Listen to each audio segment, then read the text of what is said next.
तुम क्यों भूखे मर रही हो? क्या है तुम्हें? इतना कमा रहा हूँ, तुम भूखे क्यों मर रही हो? तुमको आपको मालूम नहीं है। तो चलो मुझे मालूम नहीं, तुझे मालूम तो तुमका। वो 2 दिन भूखे मरती है, फिर 3 महीने में 17 दिन तो भूखे मरती है, 13 दिन खाना खाती है। खा भाई 13 दिन और भी 2-4 दिन और कर ले, जिस सो के काटा हो जाएगी। और मैं क्या कर सकता हूँ? मैं तो रोकूं तुम समझेगी नहीं। वो औरतें रुकती नहीं है, वो तो व्रत रखने में ही सब कुछ वो सोचती है घर में जितनी उन्नति हो रही है मेरे भूखों मरने से हो रही है। तुम कुछ नहीं समझते जी। मैं कहा नहीं समझते जी, मैं कोई बात तुम समझ रहे भाई, और क्या करें? वो समझती रहती है, भूखे मरती रहती है, पति बेचारा जींगता रहता है, बीमारी पर दवा खर्च करता रहता है, और वो भूखे मरती रहती है। क्योंकि धर्म है, उन्होंने धर्म को विकृत रूप पकड़ रखा है। इसलिए गरीबी का भी अपने आप में विकृत रूप था, हमने पकड़ रखा है। कपड़े नहीं पहनना ही विकृत रूप है, झोंपड़ियों में रहना अपने आप में विकृत रूप है। ऐसा शास्त्र में नहीं लिखा है। शास्त्र में लिखा हम समृद्ध रहे, पूर्ण भौतिक सुख संपदा से युक्त रहे। वशिष्ठ, विश्वामित्र, स्त्री गणा, जितने भी हमारे देवता हुए, ऋषि हुए, कोई गरीबी तो कोई नहीं था। मुझे बताइए कौन सा गरीब था? इतने देवताओं के चेहरे लाल सुर्ख चेहरे, तुम्हारा तो है ही नहीं। शिव जी का चेहरा देखो, राम का चेहरा, कृष्ण का चेहरा लाल टमाटर की तो सुख है, और तुम्हारे पिच के गाल है। तुम्हारे देवता तो ऐसे और तुम ऐसे। कहां तुम देवताओं को उसके तरीके से बनते कहां हो तुम? ऐसा कहां किसने कहा कि तुम पिच के उगाते रहो? इसलिए कि तुम में आस्था नहीं रही, उस मंत्र के प्रति आस्था नहीं रही। और जब मंत्र के माध्यम से ही जीवन में पूर्णता आ सकती है, और कोई तरीके से नहीं आ सकती, और कोई तरीके से आ सकती तो फिर कोई गरीब नहीं रहता है। अच्छा, वो सैकड़ों लोग हैं जिनको मजदूरी करते हैं, पत्थर उठाते हैं, मेहनत दिन भर करते हैं, और शाम को 20 रुपए लेकर घर जाते हैं, 25 रुपए लेकर घर जाते हैं। और जो भाग्यवान होते हैं, जिन्होंने पूर्व जन्म में तपस्या की होगी या इस जन्म में तपस्या की होगी, पूर्व जन्म के किए का है तो हिसाब हमें मिलते ही है। जो कुछ हमने पूर्व जन्म में किया है, उस पूर्व जन्म का हिसाब भी इस जीवन में भोगना ही पड़ेगा, अच्छा या बुरा। इसलिए हिरण्यकश्यप के घर में प्रहलाद पैदा हो जाते हैं। हिरण्यकश्यप बिल्कुल राक्षस, दुष्ट, सताने वाला, उसके घर में प्रहलाद जैसा भला एक सात्विक व्यक्ति। तो जरूर पूर्व जन्म में कुछ हिरण्यकश्यप ने, किस जीवन में तो उसने कुछ किया ही नहीं था। ऐसे दुष्टों के घर में लक्ष्मी आ जाती, और हम आश्चर्य करते हैं कि मैं रोज 4 घंटे पूजा करता हूँ लक्ष्मी की, शिव जी की, और ये दुष्ट साला रोज गालियां देता है, इसके घर में पैसे बचते ही जाते हैं। ये क्या खेल है? जब देवताओं की पूजा नहीं करता, एक बार भी हाथ नहीं जोड़ता।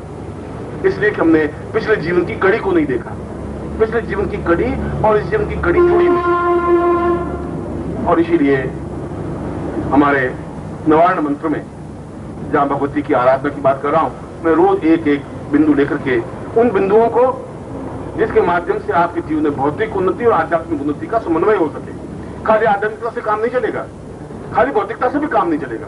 उन दोनों को हमारे जीवन में बैलेंस होना चाहिए। हमारे जीवन में एक परितृप्तता आनी चाहिए।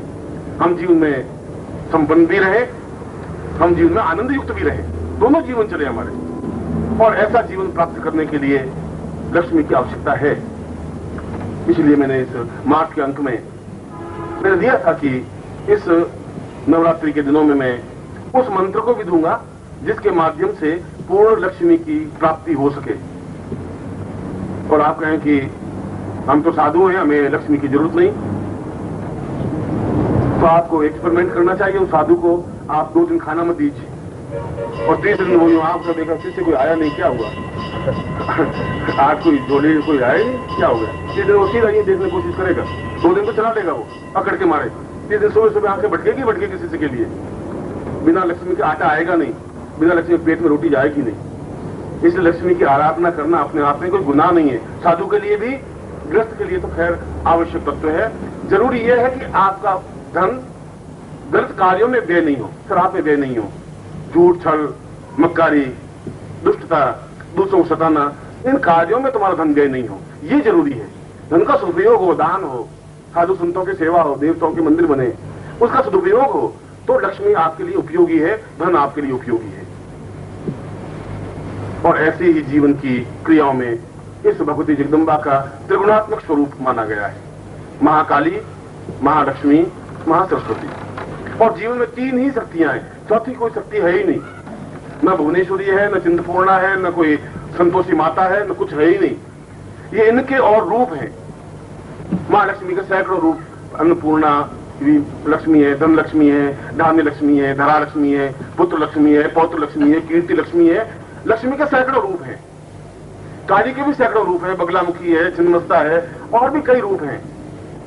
मूल रूप से 3 ही शक्तियां हैं महाकाली। इसलिए हम 3 ही शक्तियां त्रिगुणात्मका उस स्वरूप को जो त्रिगुणात्मक शक्ति में समन्वित है, उस जगदम्बा को हम ध्यान करते हैं, पूजन करते हैं, चिंतन करते हैं। और जीवन में भी इन 3 शक्तियों की जरूरत है, हमें चौथी शक्ति की जरूरत है ही नहीं।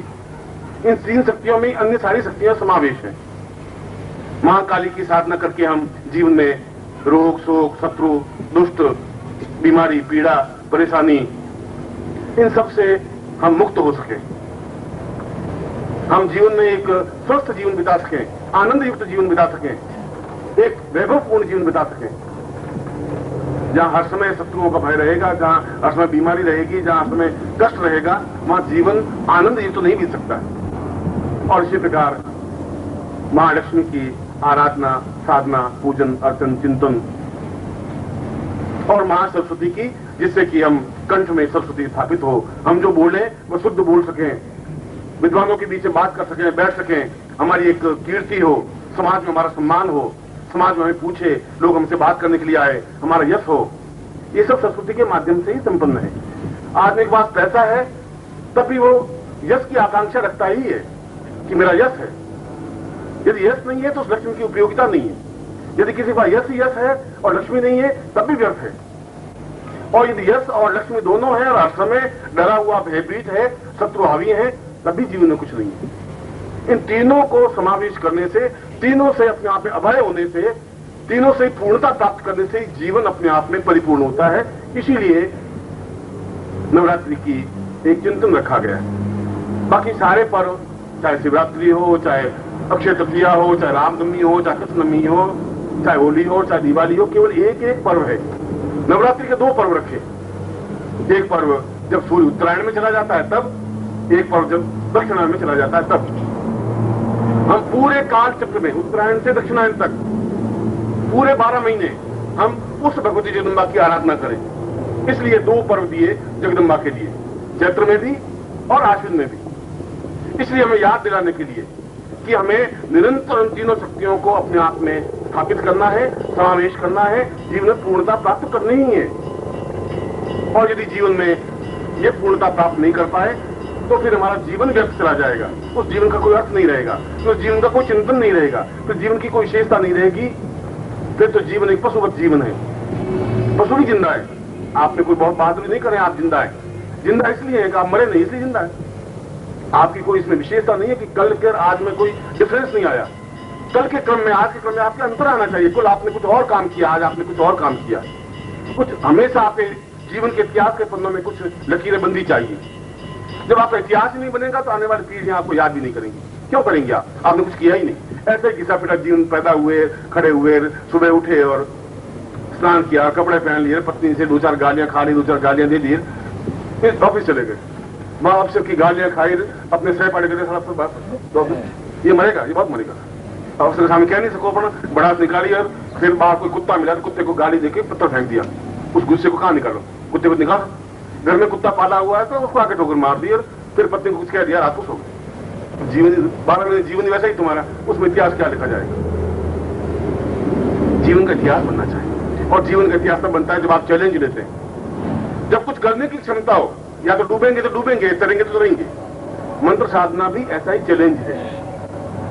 जब आप चैलेंज के साथ मंत्र साधना करेंगे कि मैं 4 महीने करूंगा और 4 महीने में आपको सिद्धि नहीं भी मिलेगी, नहीं मिल सकती आपको 4 महीने में सिद्धि। मैं आपको फिर कहता हूं, यदि मैं आपको मंत्र बताता हूं और तुम सोचते हो कि किताबों में लिखा है कि 9 दिन में ये साधना सिद्धि मिल जाएगी और तुम 9 दिन मंत्र जाप करते हो, तुम्हें सिद्धि नहीं मिलती, मिल ही नहीं सकती। 9 दिनों में ये जो मंत्र है, ये जो साधना है, उन लोगों के लिए है जो एमए पास है और तुम हो पहली क्लास में।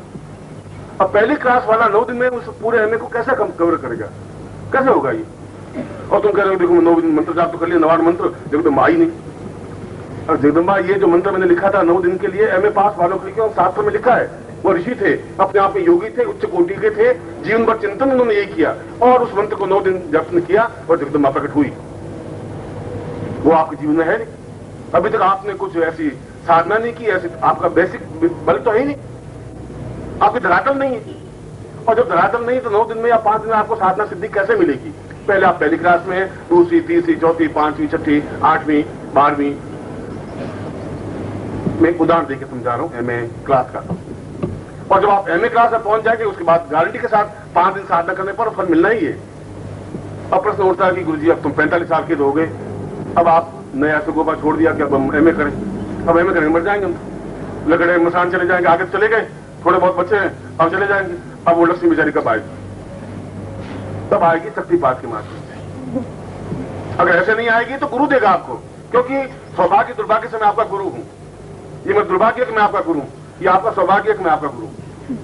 दोनों तरफ से एक ही बात। इसलिए यदि ऐसा नहीं हो सकेगा तो मैं आपको पहली क्लास से प्रमोशन देकर 5 क्लास कराऊंगा। पहले 5 एकदम से नहीं छलांग नहीं लगा, फिर पहली क्लास से मैं 5 क्लास में लाऊंगा, फिर 5 क्लास से आप 11वीं क्लास में आएंगे, दूसरी बात करूंगा। तो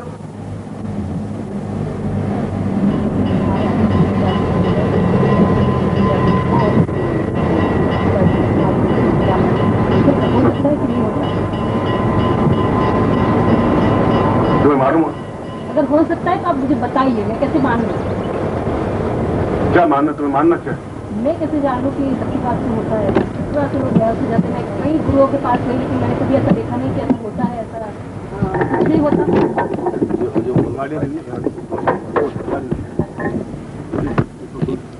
बीच में जब मैं प्रवचन कर रहा हूँ तो बीच में आके खड़ी हो रही हो। लेकिन जो सच में जानना चाहती हूँ तो मैं जानना चाहती हूँ। और बीच में कैसे तरीका होगा? पूछ तो, अगर जब भी ऐसी बात हुई है तो मैं पूछना चाहती हूँ तो मैं पूछना चाहूंगी बस।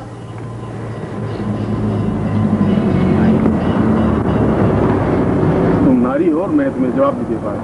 पुरुष होता तो मैं इस समय थप्पड़ मार के तुम्हें फेंक देता हूँ। ये समझ आप जो कुछ भी करना है मुझे करिए, लेकिन मुझे शक्तिपात दीजिए, मुझे दीक्षा दीजिए, मुझे ऐसी दीक्षा दीजिए कि मैं कुछ कर सकूं, मेरी सारी कुंडलिनी जागृत हो जाए और मैं देख सकूं कि शक्तिपात के माध्यम से बेहोश होते हैं कि नहीं होते। मैं कई गुरु के पास गई लेकिन आज तक मुझे किसी ने ना बेहोश हुई ना मुझे कुछ नहीं हुआ। मैंने कई जगह गई, मैं पैसे खर्च किए, मैं मम्मी